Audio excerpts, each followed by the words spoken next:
Happy Monday, everybody. Today I'm going to do a Mindful Monday. And as you've probably seen some of my previous posts, I'm reading Fierce on the Page by Cohen. I'm really enjoying it. The chapters are short. I get to read a chapter before going to sleep, and it stays in my mind, and I wake up and I haven't forgotten because I've read 5 or 6 chapters. And one of the chapters that I really like is called Let It Go, Let It Go. And in this chapter she talks about making room in your life on a mindful level and on a clearing level. So clearing your space, clearing your shelves, or buying shelves and putting your books. You won't be seeing around my office right now, but I've got more books than I've got shelves for, so I have to go out and buy some shelves, and I've got to put the books on there.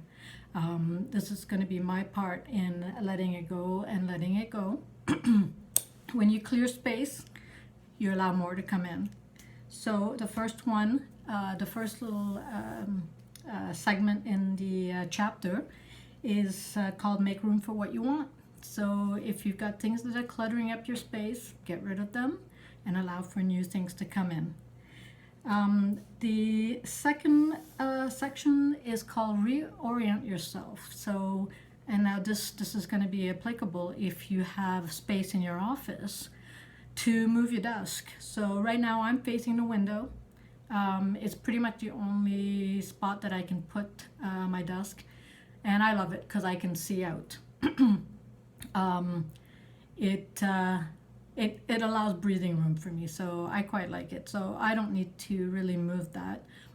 Technically I could move my desk around, face the door rather than having my back to the door, but for me right now it's not creating any issues. But if you're feeling stuck, if you're feeling cramped in, if you're feeling cooped up, it's good to do that. It's good to change your desk and the positioning of your desk sometimes. The third section is called Vote Them Off the Island. Now, voting them off the island, the author refers to those shows like Survivor, those reality shows where you get to vote people off the island that are bothering you, that are causing you stress, and sometimes that's necessary. You have to think about the people that you allow into your life and allow themselves to take over your life. So if you find that you've got some people like that, you could basically vote them off your little island. It's a little harsh, it's a harsh way to look at things, but sometimes, you have to learn to set some limits. Now the next one is let go of something you think you need to succeed. Now,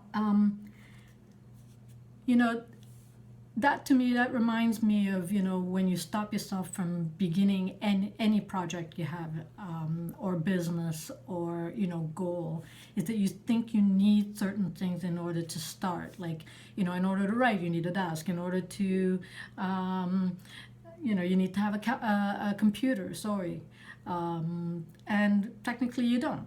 You have your book, you have a pen, you can be writing instead of using your computer. Of course, nowadays it's a lot easier to get yourself a computers. But there are other things, there are things like, needing, a big office before you can, because you need to, have room to have people come into your office. But if you don't have that kind of business, you don't really need that big a space.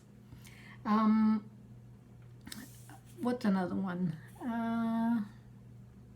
What do you think? Basically, it says, just think about what you think you need in order to begin, and if those things that you think you need are stopping you.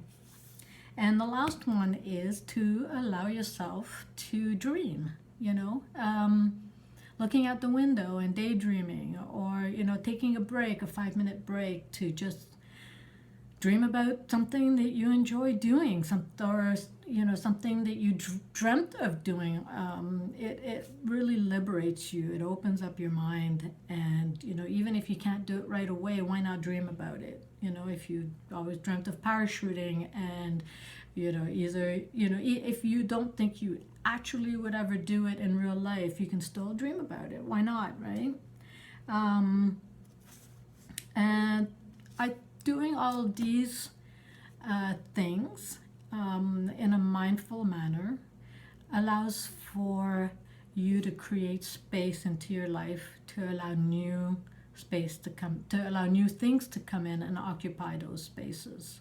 So it's a really good way to fill up your creativity well. If you keep going and going and going, which I myself have a tendency to do, your well can dry up sometimes, and you either don't want to sit at your desk and write, or you don't want to do some research, or you just don't want to go into your office. That could be one of the reasons why, So I hope you've enjoyed this little chapter that I've shared with you from Fierce on the Page by Sage Cohen.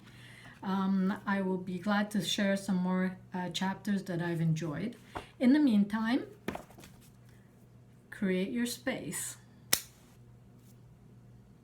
Till next time.